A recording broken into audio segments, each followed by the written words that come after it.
佢係冇辦法轉化嘅，仲要係造成人體永久性嘅傷害。大家有冇發覺而家啲港式飲品越嚟越唔好飲啦？因為好多老師傅堅持嘅傳統，而家都已經越嚟越少見啦。今次我揾到燃燒拜師帶住我，逐步將真正嘅港風味道慢慢揾翻嚟。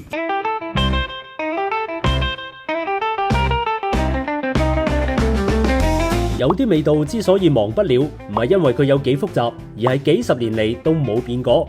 懷舊港飲就係咁樣嘅一杯茶啦。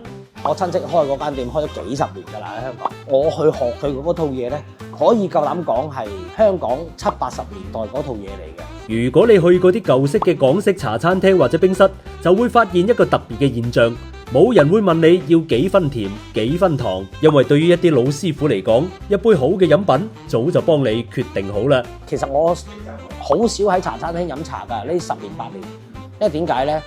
而家咧就好多時咧就係用果糖糖漿去代替咗。果糖糖漿咧係極易溶於任何溫度嘅水嘅，咁所以咧而家出邊嘅飲品檔可以係會話少冰少甜或者多冰多甜，但係果糖糖漿係工業革命後嘅一啲超後期加工製作嘅嘢，提煉完之後冇咗個膳食纖維，人飲完之後咧佢係冇辦法轉化嘅，仲要係造成人體永久性嘅傷害。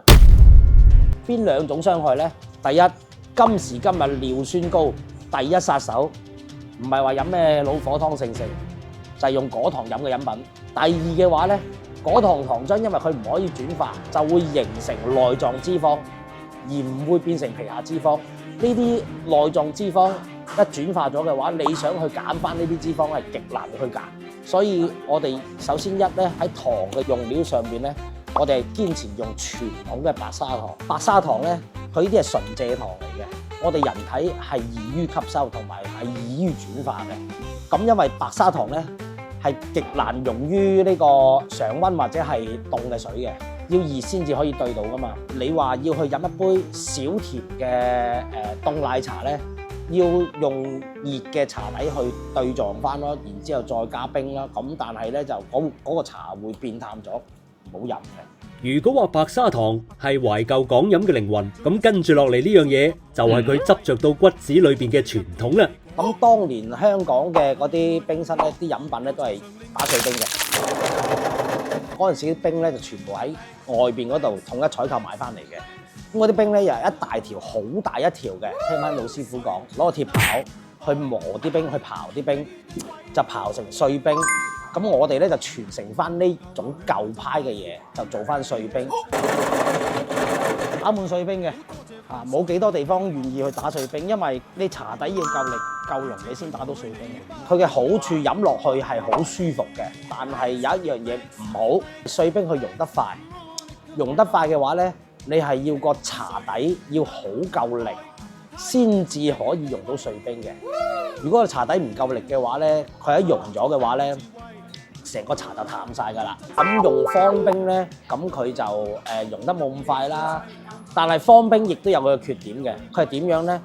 如果個方冰溶化咗之後咧，因為係個物理作用啊，嗰個密度唔一樣，佢咧就會茶還茶，冰還冰，冰溶嗰陣水咧就會浮喺面嘅，個茶咧就喺底嘅。咁越飲啊越淡嘅，越飲啊越淡嘅。唔好話邊種好邊種唔好，你中意用邊種你就用邊種，係嘛？咁呢杯檸茶頭先太忙啦，而家啲冰都已經化晒啦，大家都可以好清晰望到呢啲茶色係冇跌過鑊落嚟嘅，依然係寶石紅，最標準嘅金邊寶石紅，並唔係嗰啲琥珀色啊！琥珀色嘅茶，我覺得係唔夠靚嘅。因為要達到呢種色嘅話，一定係要去到海拔1200米以上嘅高山茶，先至可以出到咁樣嘅顏色。就算溶晒啲冰都好啦，依然好重嘅茶味回甘嘅，咁為之一杯靚嘅凍檸茶。你哋可以試下嘅。關注我，未來我會拉住燃燒，分享好多經典懷舊港飲嘅製作方法。點個讚，收藏住先啦喂！